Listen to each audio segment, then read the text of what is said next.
Auditors don't respect your QMS because your operations are broken. And no, it has nothing to do with missing documents. Most ISO certified companies look perfect on paper with policies, procedures, dashboards, and this is where things get uncomfortable. Because there's one clause where system quietly collapses. No, it's not leadership, not planning, not support, it's operations. Across real audits in ISO CMMI, I keep seeing the same patterns.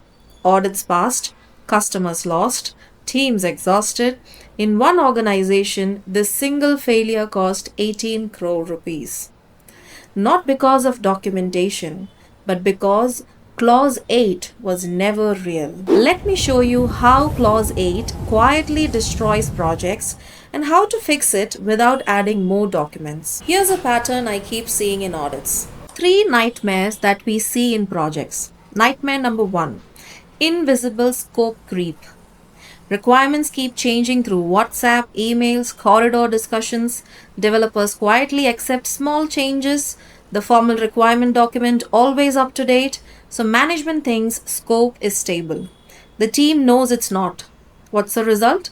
Missed deadlines, fixed price losses, and customer complaints. Nightmare number 2, zombie processes. You have procedures for design, coding, testing, deployment. You have an SDLC poster on the wall. But in urgent projects, people follow the real process. What is that? Direct deployment to production, testing done by developers only, no rollback plan, change ticket updated after the release. Whereas on paper it says full compliance, but in reality, one production outage away from a headline. And nightmare number 3, nonconformities swept under the carpet. Defects are found in UAT. Customer shouts, what do we do? Patch, hotfix, workaround. But does it get logged as a nonconformity? Does anyone analyze why did our process allow this defect? Most of the time, the answer is no. So the same failure repeats just with a different client. This is why Clause 8 is dangerous. It silently converts small process gaps into lost revenue, broken trust with clients, burned out teams who feel they are always in crisis mode. So how do we stop this? You don't need 10 new procedures. You need a simple, smarter way to make Clause 8 real in your projects. Let me show you a 3-part solution that actually works in IT teams. Let's make Clause 8 work for you, not against you. We'll use 3 practical levers you can implement without adding extra bureaucracy. 1. Make risks and changes visible in every project. 2. Build quality gates into your normal way of working. And 3. Treat every big defect as a process nonconformity, not just a technical issue. Let's deep dive into these 3 levers. Lever number 1, make risks and changes visible. Clause 8 warns you to plan and control operations. In IT, that means don't allow your project to move silently from under control to out of control. Here's a simple approach. For every medium or large project, have a 1-page risk and change sheet. Update it in your regular project meeting, not in a separate ceremony. Include just 4 things. Top 5 project risks with owners and due dates, any customer requirement changes since last week, impact on scope, time and cost for each change, and the decision whether it was accepted, negotiated or escalated. That's it. 1 page.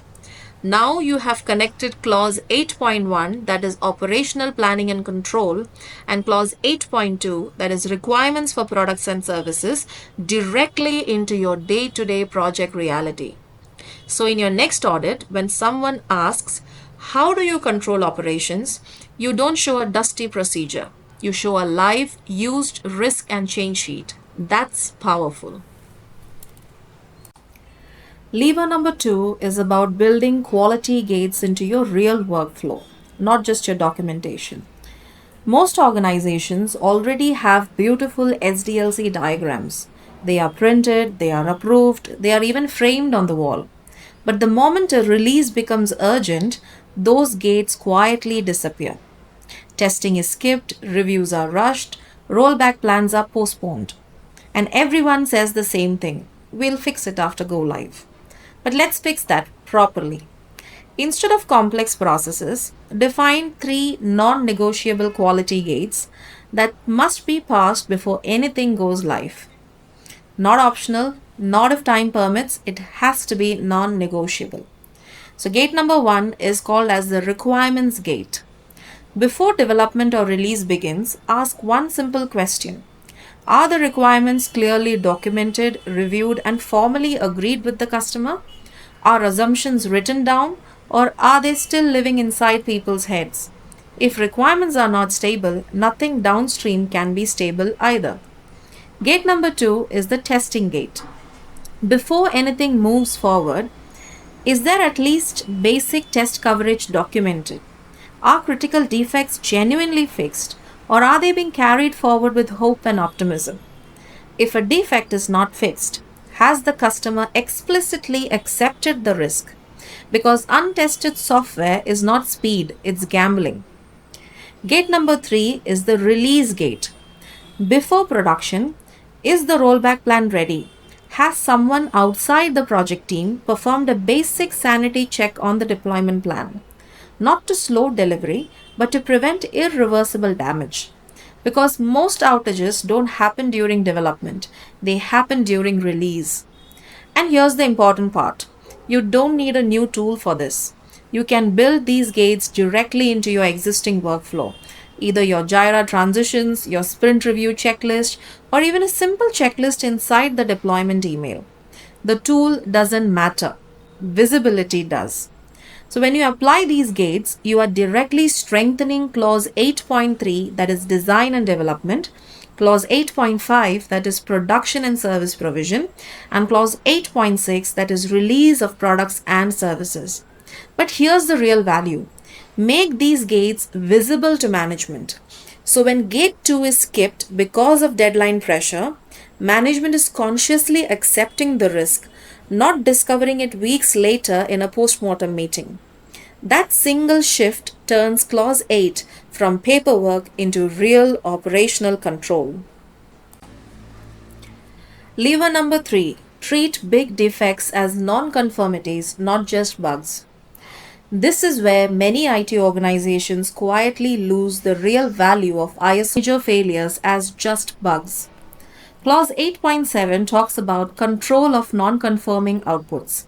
And that means this: when your service fails in a significant way, the problem is not only technical, it is a process non-conformity. So here's what you should do. For every high severity incident, production outage, critical defect, major customer escalation, raise a non-conformity record. Not a long form, not bureaucracy, just ask 3 questions. First, which step of our process failed? Second, why did it fail? Was it skill? Was it capacity? A missing step? Or a management decision made under pressure? And third, what will we change so this does not repeat? If you cannot answer these 3 questions, the system has learned nothing. Now link this directly to your corrective action process. When you do that, clause 8.7 non-conforming outputs and clause 10.2, that is corrective action, stop operating in isolation. They start working together to protect your business. And over time, something powerful happens. Patterns begin to appear. We always rush testing. We involve operations too late. We accept client changes without impact analysis. These are not people problems. They are system problems. And clause 8 is exactly where those system problems must be fixed. So if you want clause 8 to stop being a scary audit topic and start becoming your competitive advantage, remember these 3 levers. First, make risks and changes visible in every project. Second, build a few non-negotiable quality gates. And 3, treat major incidents as process non-conformities, not just bugs. Use this video as a checklist for your next project review. In the next part of this series, we'll move to clause 9, that is performance evaluation, and I'll show you how to connect your project chaos and customer complaints into meaningful metrics that management actually pays attention to. Now tell me in the comments which of these 3 levers will be hardest for your team to implement. And if you found this useful, like this video and share it with one project manager who's currently firefighting. Subscribe to Quality Quest TV, where ISO stops being theory and starts making sense. See you in the Clause 9 episode.